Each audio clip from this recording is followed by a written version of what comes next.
Please welcome to speak to us the funniest man on earth, a performer of legendary comic genius, a children's book author of profound depth, an individual of enormous compassion who is doing so much to make our world a better place, the great Jim Carrey.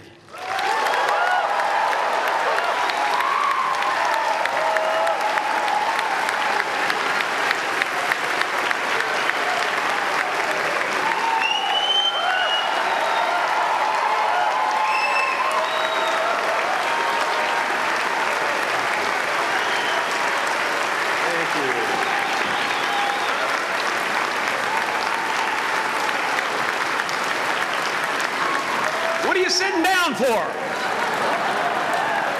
I was going to milk that for a while.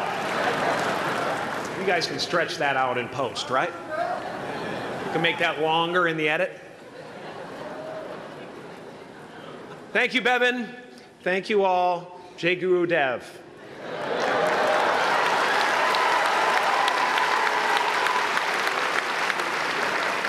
I brought one of my paintings to show you today. I hope you guys are going to be able to see it okay. It's not one of my bigger pieces, so you might want to move down front. Get a good look at it. Faculty, parents, friends, dignified guests, graduating class of 2014. And all the dead baseball players coming out of the corn to be with us today. After the harvest, there's no place for them to hide. Fields are empty. There's no cover there. I'm here to plant a seed today, a seed that will inspire you to move forward in life with enthusiastic hearts and a clear sense of wholeness. The question is, will that seed have a chance to take root? Or will I be sued by Monsanto and forced to use their seed?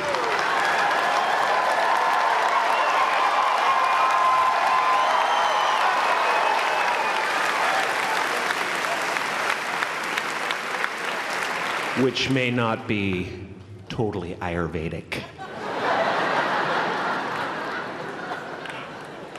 Excuse me if I seem a little bit low energy today, whatever this is. I slept with my head to the north last night. Oh man! Oh man! You know how that is, right, kids? Yeah. Woke up right in the middle of Pitta, couldn't get back to sleep till Vata rolled around. Crazy.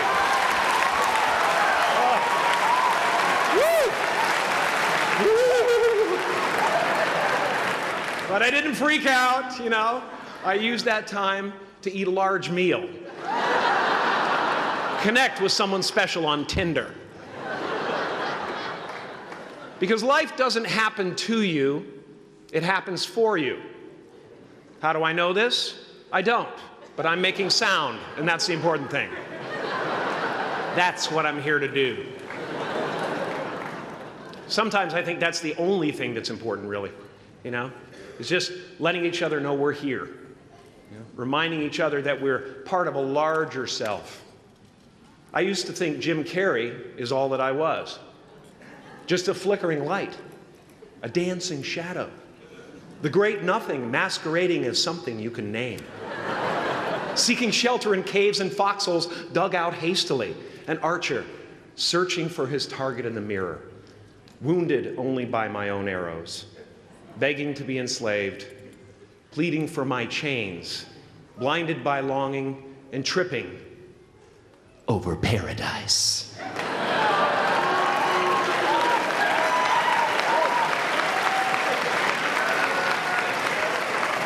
Can I get an amen? You didn't think I could be serious, did you? I don't think you understand who you're dealing with.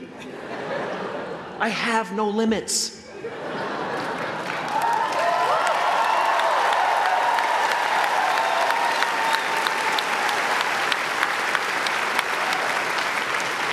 I cannot be contained because I'm the container. You can't contain the container, man. You can't contain the container. I used to believe that who I was ended at the edge of my skin, that I had been given this little vehicle called a body from which to experience creation. And though I couldn't have asked for a sportier model, it was, after all, a loaner and would have to be returned. Then I learned that everything outside the vehicle was part of me too. And now I drive a convertible.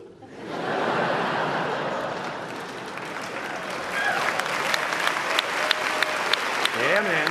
Top down, wind of my hair. Woo! I am elated and truly excited to be present and fully connected to you at this important moment in your journey. I hope you're ready to open the roof and take it all in. Okay, 4 more years then. They're obviously not ready. Just need some more cutting. Now, I want to thank the trustees, the administrators, the faculty of MUM for creating an institution worthy of Maharishi's ideals of education, a place that teaches knowledge and experience, the knowledge and experience necessary to be productive in life, as well as enabling the students through transcendental meditation and ancient Vedic knowledge to slack off twice a day for an hour and a half.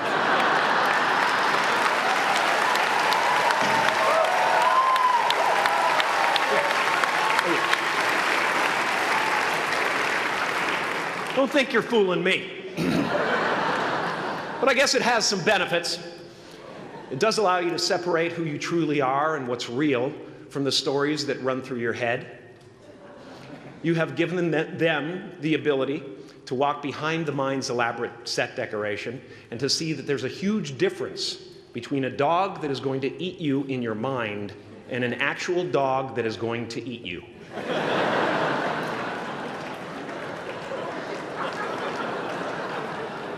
That may sound like no big deal, but many never learn that distinction. And they spend a great deal of their lives living in fight or flight response. I'd like to acknowledge all of you wonderful parents. Way to go. What a fantastic job you've done. For your tireless dedication, your love, your support, most of all, for the attention that you paid to your children. I have a saying, beware the unloved, because they will eventually hurt themselves or me. But when I look at this group here, you know, I feel really safe. I do. I'm just going to say it. My room is not locked. My room is not locked. No doubt some of you will turn out to be crooks. But white-collar stuff, you know, Wall Street, that type of thing, you know, crimes committed by people with self-esteem. Stuff parents can still be proud of in a weird way. And to the graduating class of 2017, -3, you didn't let me finish. Congratulations. Yes, give yourself a round of applause, please. Please.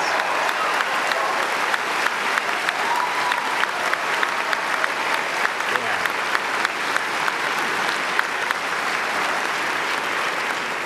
You are the vanguard of knowledge and consciousness, a new wave in a vast ocean of possibilities. On the other side of that door, there's a world starving for new ideas, new leadership. I've been out there for 30 years. She's a wildcat. Oh, she'll rub up against your leg and purr until you pick her up and start petting her, and then out of nowhere, she'll swat you in the face. It can be rough out there, but that's okay, because there's soft serve ice cream with sprinkles. I guess that's what I'm really trying to say here today. Sometimes it's okay to eat your feelings. Now, fear is going to be a player in your life, but you get to decide how much.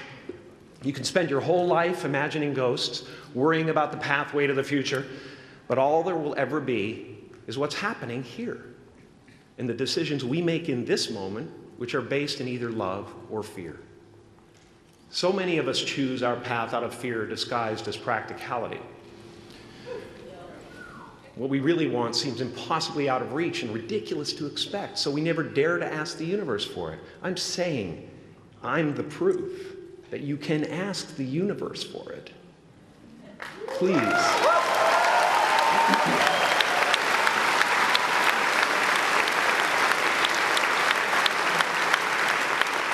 And if it doesn't happen for you right away, it's only because the universe is so busy fulfilling my order.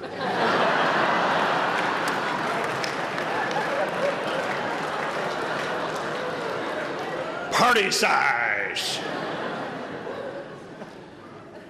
My father could have been a great comedian, but he didn't believe that that was possible for him. And so he made a conservative choice.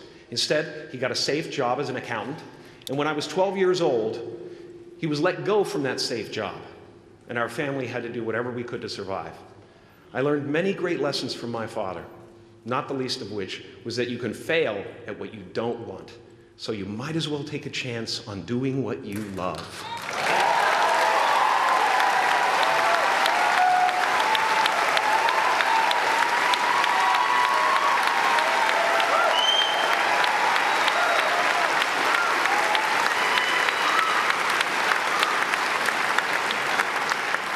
It's not the only thing he taught me, though. You know, I watched the effect of my father's love and humor and how it altered the world around me. And I thought, that's something to do. That's something worth my time. It wasn't long before I started acting up. You know, people would come over to the house and they'd be greeted by a 7-year-old throwing himself down a large flight of stairs. They would say, "What happened?" And I would say, "I don't know. Let's check the replay." I'd go back to the top of the stairs and come back down in slow motion.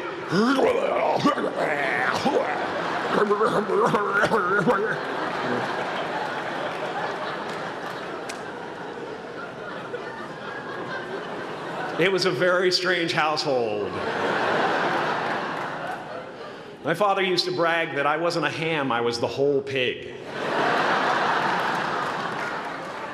And he treated my talent as if it was his second chance. When I was about 28, after a decade as a professional comedian, I realized one night in LA that the purpose of my life had always been to free people from concern, just like my dad. And when I realized this, I dubbed my new devotion the Church of Freedom from Concern. The Church of FFC.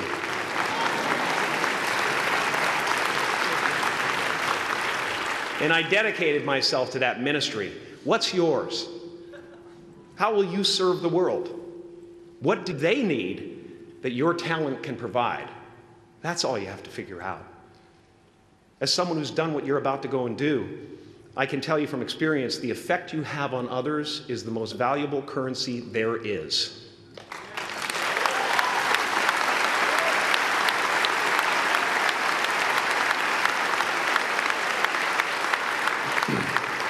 Because everything you gain in life will rot and fall apart, and all that will be left of you is what was in your heart.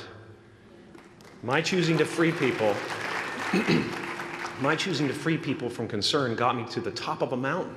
Look where I am. Look what I get to do. Everywhere I go. I'm going to get emotional because when I tap into this, it really is extraordinary to me. I did something that made people present their best selves to me wherever I go.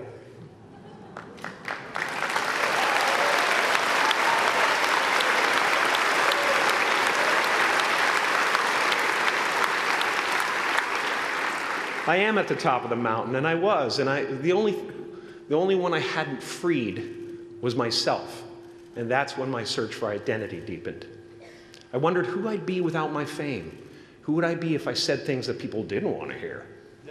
Or if I defied their expectations of me? What if I showed up to the party without my Mardi Gras mask and refused to flash my breasts for a handful of beads? I'll give you a moment to wipe that image out of your mind. But you guys are so ahead of the game. You already know who you are. And that peace that we're after lies somewhere beyond personality, beyond the perception of others, beyond invention and disguise, even beyond effort itself. You can join the game, fight the wars, play with form all you want, but to find real peace, you have to let the armor go. Your need for acceptance can make you invisible in this world. Don't let anything stand in the way of the light that shines through this form. Risk being seen in all of your glory.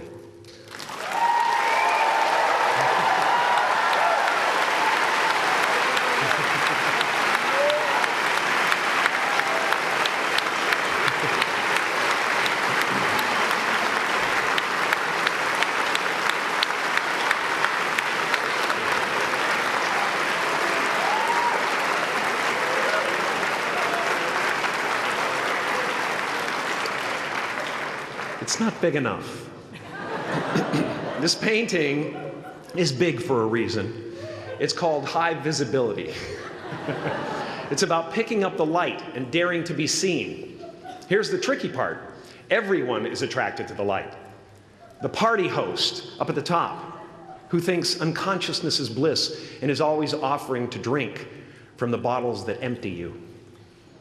Misery below her.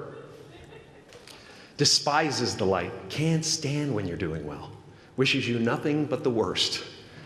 The Queen of Diamonds, under him, needs a king to build her house of cards.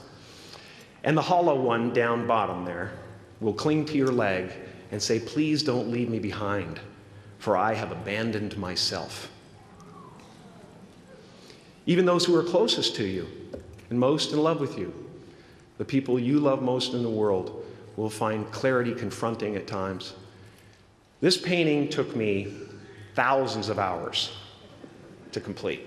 And when I was finished, thank you, thousands of hours, yes. I'll never get them back. I'll never get them back. I worked on this for so long. I was weeks and weeks like a madman alone on a scaffolding. And when I was finished, one of my friends said, this would be a cool blacklight painting. So I started over.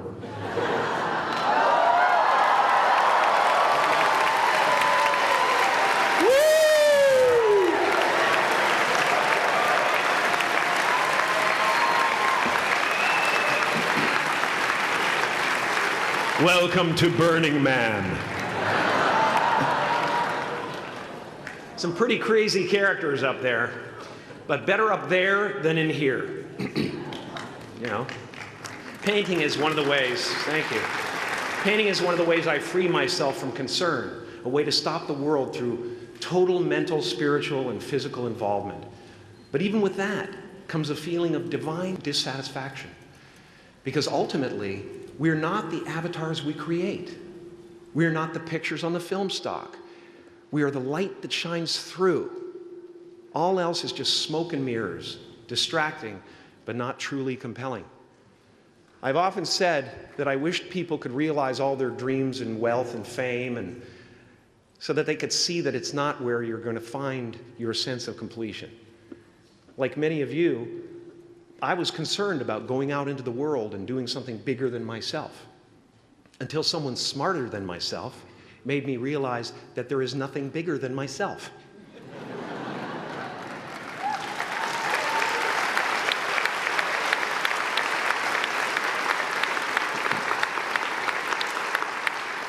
My soul is not contained within the limits of my body. My body is contained within the limitlessness of my soul, one unified field.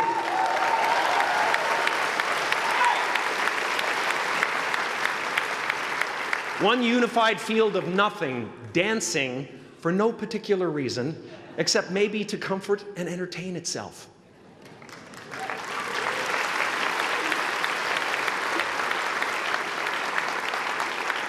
As that shift happens in you, you won't be feeling the world, you'll be felt by it. You'll be embraced by it. Now I'm always at the beginning. I have a reset button, and I ride that button constantly. Once that button is functioning in your life, there's no story that the mind could create that will be as compelling. The imagination is always manufacturing scenarios, both good and bad, and the ego tries to keep you trapped in the multiplex of the mind.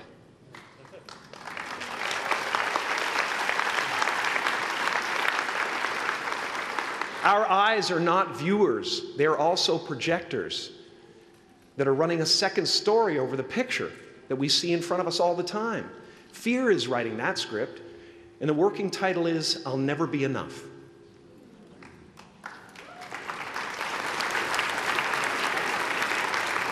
Are you going to look at a person like me and say, how could we ever hope to reach those kind of heights, Jim? How can we make a painting that's too big for our home? How do you fly so high without a special breathing apparatus? This is the voice of the ego. And if you listen to it, there will always be someone who's doing better than you. No matter what you gain, ego will not let you rest. It will tell you that you cannot stop until you've left an indelible mark on the earth, until you've achieved immortality. How tricky is this ego that it would tempt us with the promise of something we already possess?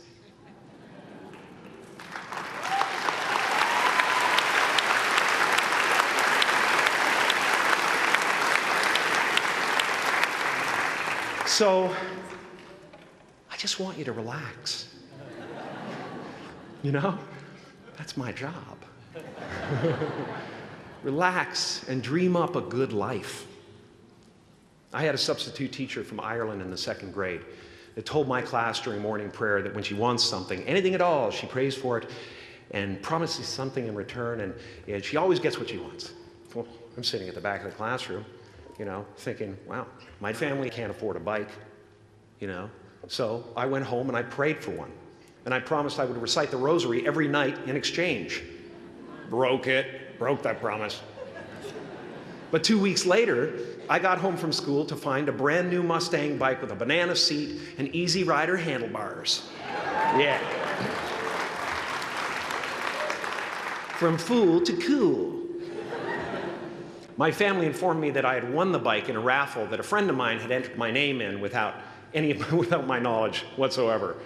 So that type of thing has been happening to me ever since. As far as I can tell, it's just about letting the universe know what you want and working toward it while letting go of how it comes to pass.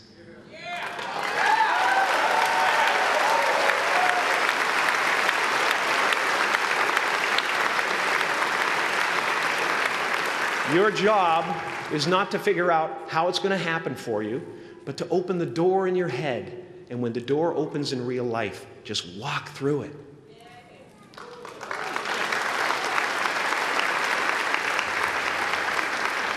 And don't worry if you miss your cue, because there's always doors opening. They keep opening. And when I say life doesn't happen to you, it happens for you, I really don't know if that's true. I'm just making a conscious choice to perceive challenges as something beneficial so that I can deal with them in the most productive way. You'll come up with your own style. That's part of the fun. Oh, and why not take a chance on faith as well?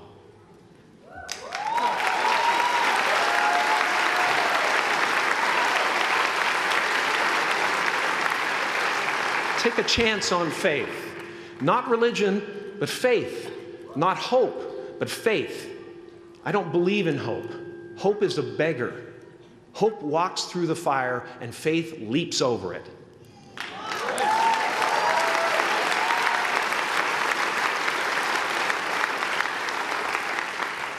You are ready and able to do beautiful things in this world. And after you walk through those doors today, You will only ever have two choices, love or fear. Choose love, and don't ever let fear turn you against your playful heart. Thank you so much. Thank you, Odell. I'm so honored.